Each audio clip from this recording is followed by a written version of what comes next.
If you're out there gambling and you're going to be playing over the next month or so, keep in mind that all of these sports books, and I don't want it to be a hate on sports books, but it really is important that you understand, if you're out in the woods, if I'm out in the woods and I'm being hunted by somebody, I want to know I'm being hunted. I want to know somebody's hunting me. Like the Purge, if we're in the Purge, I want to know that the Purge is going on. I don't want to be the one out there that's out campfiring, roasting s'mores, saying, "Oh, isn't this oblivious." Look at the night light, the little lightning bug. That's so cute." And then some guy cuts my head off because we're in the middle of the Purge and I didn't even know it. I don't want to be that guy.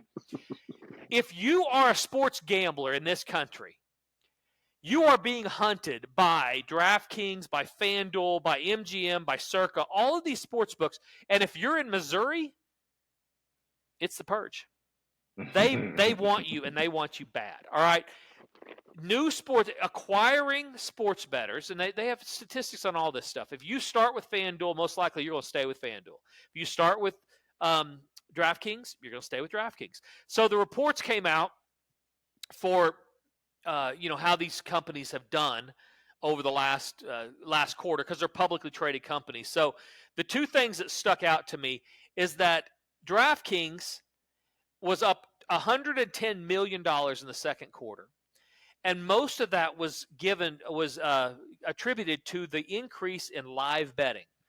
When you start betting live, in-game betting, 16% increase with DraftKings in their live betting market across the country, and that was primarily their added revenue.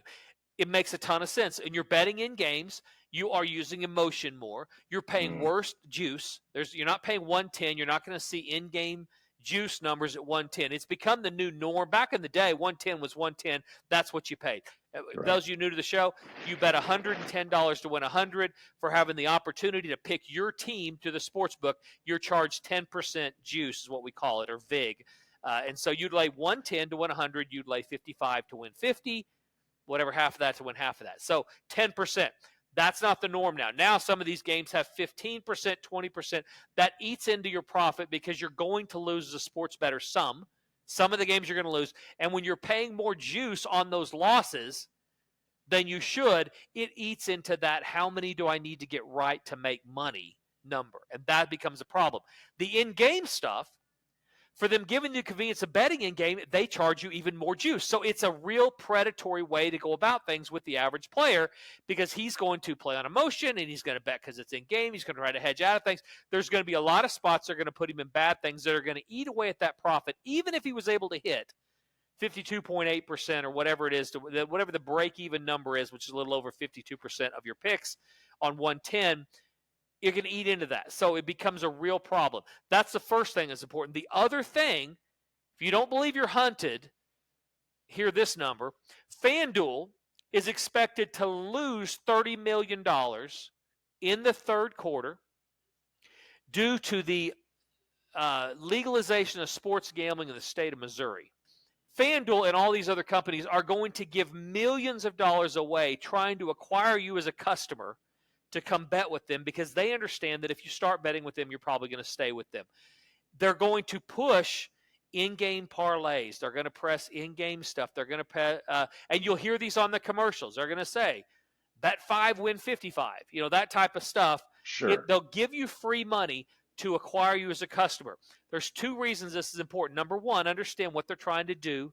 They're not trying to give you free money. They're trying to acquire you as a customer. So be careful on using those same practices once you become a customer and you're playing with your own money. And number two, pay attention if you're in the state of Missouri or you're going up there to all these different things, because they will give you some free money. It's like walking into a casino and they say, here, we've got a coupon for 2 buffets. I'm not saying don't take the 2 buffets. I'm saying take the 2 buffets, go eat the 2 buffets, and then after that, maybe not eat that buffet again if they're charging $800 for the buffet. Go to a cheaper buffet or a better buffet.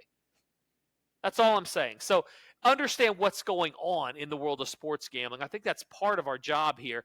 We haven't talked about responsible gambling probably enough as we've gone over the first show or so. But I wanted to get that out there. These people are ready for Missouri. They're ready for these new states, and they're trying to push you toward bets that are not going to make you money long term, and that should be important to you if you're going to be a sports bettor.